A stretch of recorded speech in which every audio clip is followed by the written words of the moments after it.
Good afternoon, children. Welcome back to Google class. Now, in part second, we will see characteristics of a good composition.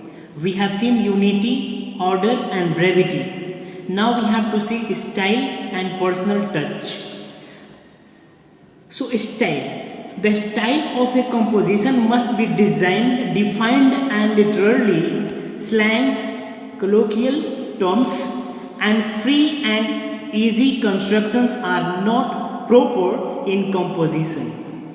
The language and sentence construction should be simple, direct, and natural. Now let us see personal touch.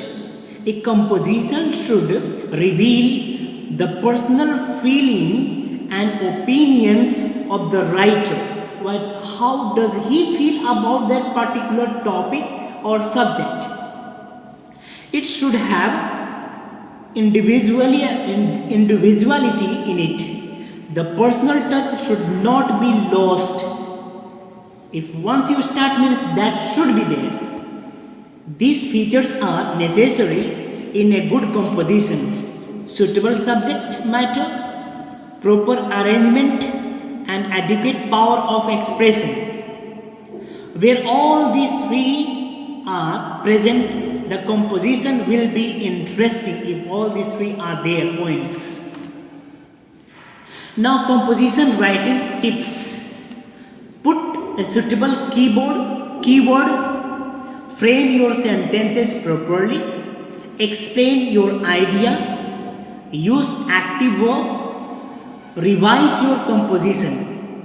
Now use power for writing a composition, and they are: plan before start writing a composition. That is very important. Choose a topic carefully based on your interest and knowledge. Then list the points you want to include in your composition. Organize your points into three categories, namely introduction, body, and conclusion. These three things should be there. First, introduction, body, and conclusion. Edit the composition by reading it again and looking for any errors related to facts, spellings, and grammars. Revise your composition by giving it final reading so that it is an error-free composition.